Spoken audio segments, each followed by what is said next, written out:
יום רביעי, 11 ביוני, וכעת ניתן לפרסם פרטים חלקיים ראשונים על פרשה שהייתה חסויה עד הערב במשך קצת יותר מ3 שנים. מדובר בינאי רוטברג, שכולנו מכירים אותו, שעונה לכינוי נני. נני בן 29, בעל מבנה גוף חטוב, גובהו 1.85 מטר, בעל שיער שטני, עיניים חומות וחיוך כובש, כך נמסר לנו לפני זמן קצר מהמשטרה. המקצוע של נני, מהנדס אזרחי, כל אחד ששמע עליו בשנים האחרונות, היום התמונה שלו מתגלה ונחשפת בפעם הראשונה. התחביבים שלו, אוהב טיולי ג'יפים, שירי ארץ ישראל, למה לא, ולעשות הרבה ספורט ולאכול הרבה נקניקיות. איך אפשר לזהות את נני? עד היום לא ראינו אותו רק עם צללית. אפשר לזהות אותו כאשר בשיחה איתו תשאלו מיד, היית קרבי בצבא? הוא כמובן יענה לכם שכן. איך אתה אוהב את הסטייק? בוא נעשן נרגילה.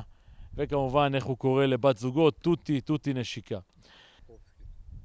ובת זוגתו בפרשה, רעות קרפובסקי, העונה לכינוי תותי. היא רק בת 27, מבנה גוף, כך נמסר לנו מהמשטרה, כוסית על. מצטער בפני הצופים הדתיים שלא ממש אהבו את שתי המילים האחרונות. גובה 1.62 מטר, בעלת שיער שטני ועיניים כחולות, יפות שבא לבכות. כך, כמו שאמרתי, נמסר לנו ממשטרת ישראל. התחביבים של תותי, אוהבת לטייל, אבל רק באוטו, לא ברגל חלילה, לשיר, אבל באמבטיה, לשתות צ'ייסר בבוקר, בירה בצהריים והרבה יין בלילה. איך ניתן לזהות אותה? בחורה מאוד דאגנית, מאוד פלפלית, קורעת מצחוק, וכשהיא נכנסת לחדר, כל המבטים מופנים לעברה. אוהבת להתלבט אם לעשות ספורט, להתלבט אם לאכול, להתלבט אם לאכול סלט, עם עגבניה או בלי או כן, ולהתלבט. עד כאן, שיהיה מזל טוב. הסיפור שלנו מתחיל בפורים, שנפגשו במסיבה, ורעות התחפשה לפרח, על ינאי חשב שהוא גנב, שהוא ראה אותה בסמלה אדומה, אז ליבו לפתע פעם בעוצמה, ולא ידעו אז במסיבה שמשם זה רק לחתונה. את אולי קטנה אבל עם נשמה גדולה, וכל חיוך שלך קורש מיד. יש לך פה עניין עם מהנדס בניין שאוהב אותך עד ראש הגן.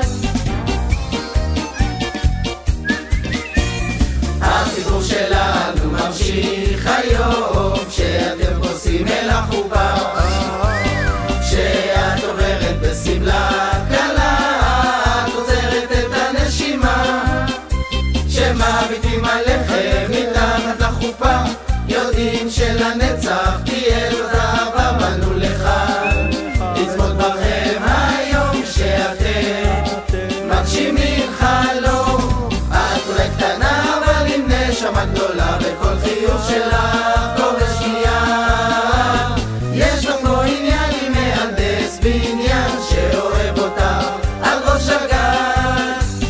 את תעופה ומכווץ את הגבה ומתלבטת כל הזמן. יש לך פה רומן עם פרח שנפתח,